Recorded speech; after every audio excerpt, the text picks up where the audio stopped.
Next సంతాప్ sir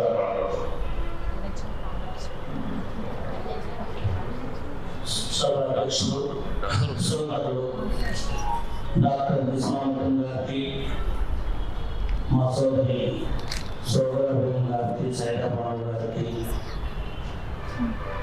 మా యొక్క సోదరిమణులు త్యాగానికి మారుపేరైనటువంటి సోదరిమణులకు కూడా, అదేవిధంగా మీడియా మిత్రులకు నమస్కారం, సలాం చేస్తున్నాను. నా పేరు షేక్ సత్తార్ సాహెబ్, జాతీయ అధ్యక్షులు ఆల్ ఇండియా దళిత ముస్లిం ఎస్సీ రిజర్వేషన్ ఫోరం. యాక్చువల్గా మనం చరిత్రలోకి ఒక 2 వాక్యాలు వెళ్తే వంటలేనిది విశ్వం లేదు, అంటే ఆడపడుతు లేని ప్రపంచం ఈ విశ్వం లేదు.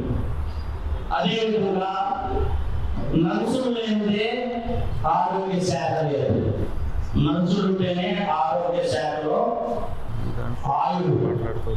అటువంటి నర్సులు ఈరోజు వారి యొక్క బాధల్ని, వారి యొక్క డిమాండ్ని వినిపించడానికి ఈ సమావేశం ఏర్పాటు చేయడం జరిగింది. ముఖ్యంగా తెలంగాణ కోసం ఎలాగైతే బహుజనులు అందరూ కలిసి ప్రయత్నం చేశారో, తెలంగాణ వచ్చిన తర్వాత మరో పోరాటం జరిగింది. అదే బహుజన ఆత్మ గౌరవం, అదేవిధంగా పరిపాలనలో ఉన్నటువంటి నాయకుల యొక్క అహంభావం,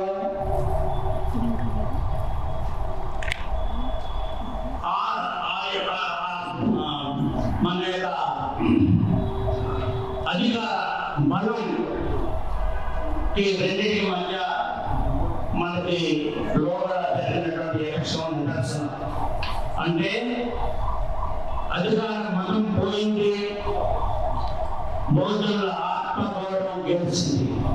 దానికి ఎంతో మంది సోదరులు సోదరీమణులు నిరంతరం కష్టపడ్డారు. కాంగ్రెస్ ప్రభుత్వం వస్తే బహుజనులందరికీ కూడా అన్ని విధాల మేలు జరుగుతుందనే అభిప్రాయంతో, అదేవిధంగా మనకి యువకులైనటువంటి 10 మందిని ఆకలించి వారి యొక్క బాగోగులు తెలుసుకున్నటువంటి ఒక ముఖ్యమంత్రి శ్రీ రేవంత్ రెడ్డి గారు రావడం అందరికి కూడా ఒక ఆనందదాయకం. అటువంటి రేవంత్ రెడ్డి గారికి మీ యొక్క నర్సుల యొక్క సమస్యలు, డిమాండ్లు వారి దృష్టిదాకా చేరాలనే అభిప్రాయంతో ఈ యొక్క సమావేశం పెట్టడం జరిగింది. అందువల్ల రేవంత్ రెడ్డి గారికి సమయం కూడా సోదరులు చెప్పినట్టుగా చాలా తక్కువ ఉంది. ఎందుకంటే ఆనాటి టీఆర్ఎస్ లేదా బీఆర్ఎస్ నాయకులు 10 సంవత్సరాలైనా కూడా పబ్లిక్ యొక్క డిమాండ్లను నెరవేర్చలేదు. చాలా దురదృష్టం. కనీసం ఒక పేదవాడు పోతే కేసీఆర్ గారి దగ్గర కానీ కేటీఆర్ దగ్గర కానీ అపాయింట్మెంట్ దొరకలేదు. చాలా విచారకరం. ఆనాటి రాజశేఖర రెడ్డి గారు పబ్లిక్ సమావేశాలు పెడుతూ అందరి యొక్క బాగోగులు తెలుసుకునేవారు. అది నాయకుడు అంటే అటువంటి నాయకుడు కావాలి. ఇప్పుడు అటువంటి నాయకుడే మనకు రేవంత్ రెడ్డి గారు వచ్చారనేది యొక్క మేధావుల ఆలోచన. అటువంటి రేవంత్ రెడ్డి గారు వెంటనే చర్య తీసుకొని ఎవరైతే ప్రాణాలకి ఓడ్చి ఇందులో కూడా అందరిని కూడా పక్కన పెట్టి కరోనా టైంలో సేవలు అందించారు, అటువంటి యొక్క సేవామణులకు మొట్టమొదటి ప్రాధాన్యం ఇస్తూ అపాయింట్మెంట్ ఇవ్వాలి. అదేవిధంగా వయసులో పరిమితిని పెంచాలి. మీరు చెప్పారు ఏఎన్ఎంలకి 52-58 సంవత్సరాల వరకు వయోపరిమితి పెంచడం జరిగింది. అదేవిధంగా వెయిటేజ్ మార్కులు కూడా ఇవ్వడం జరిగింది. అటువంటి వెయిటేజ్ మార్కులు వయోపరిమితి కూడా మీకు కూడా పెంచి రాబోయేటువంటి ఎటువంటి అపాయింట్మెంట్లు ఉన్నా కూడా సోదరులు చెప్పినట్టుగా మొట్టమొదటి ప్రాధాన్యత మీకు ఇవ్వాలని మేము ఈ సమావేశం ద్వారా మీడియా ద్వారా తెలియజేస్తున్నాము. అందువల్ల సోదరులారా, ఈ రోజుతో ఇది ఆగిపోదు. రాబోయే కాలంలో కూడా మా సోదరులు చెప్పినట్టుగా మేమందరం మీకు అండగా ఉంటాం.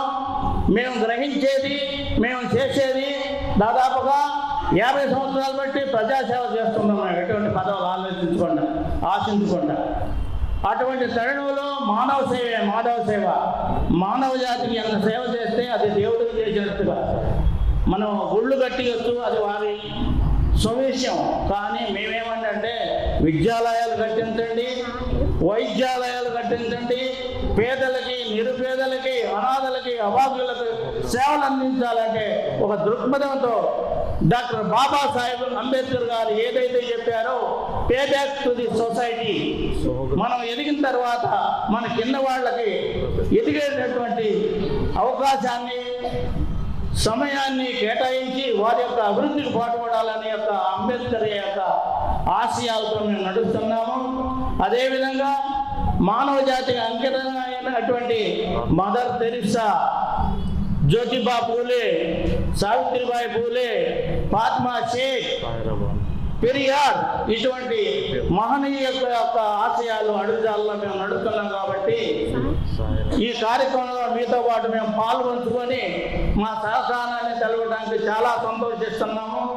ఇది మా యొక్క జీవితంలో కూడా ఒక మంచి అవకాశంగా భావిస్తున్నాము. అందువల్ల రేవంత్ రెడ్డి గారికి మేము ఒకటే విన్నపం చేస్తున్నాము. అయ్యా, మీరు చరిత్ర పట్టుల్లో నిలవండి. ఇటువంటి వాళ్ళకి సహాయత అందించి చరిత్ర పట్టుల్లో నిలవండి. ఇప్పుడు మనకి ఎంతోమంది ముఖ్యమంత్రులు పనిచేశారు, ఎంతోమంది ప్రైమ్ మినిస్టర్లు పనిచేశారు.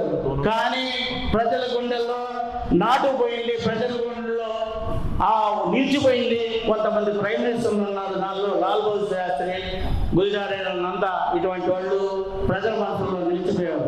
అదేవిధంగా మనం ఇక్కడ ముఖ్యమంత్రులను చూస్తుంటే సుమారుగా 4 ముఖ్యమంత్రులు ప్రజల మధ్యలో నిలిచిపోయారు. దానిలో ఎన్టీ రామారావు గారు బీసీ వర్గానికి ప్రాధాన్యత ఇచ్చి ఆయన ప్రజల గుండెల్లో నిలిచిపోయారు. వెంకటరావు గారు ఎంప్లాయీస్ మంచి సాయం అందించి మంచి స్కీములు పెట్టి ఆయన ప్రజల గుండెల్లో నిలిచిపోయారు. అదేవిధంగా వైఎస్ రాజశేఖర రెడ్డి గారు ముస్లింలకు 4% రిజర్వేషన్ ఇచ్చి, అదేవిధంగా అనేక కుల సంఘాలకి అండదండగా ఉండి ఆయన ప్రజల్లో నిలిచిపోయారు. అందువల్ల మేము కోరేది ఏంటంటే, రేవంత్ రెడ్డి గారు కూడా అదే చరిత్ర పటంలో వాళ్ళ విధంగా చరిత్రలో నిలవాలని, మీ యొక్క స్థాప నరసింహ కోరికలు తీర్చాలని, ప్రథమ ప్రాధాన్యత మీకు ఇవ్వాలని మేము కోరుతూ ఈ యొక్క అవకాశం మీ అందరికీ, మా సోదరులకి, సోదరి మళ్ళకు ధన్యవాదాలు ముగిస్తున్నాను. Thank you.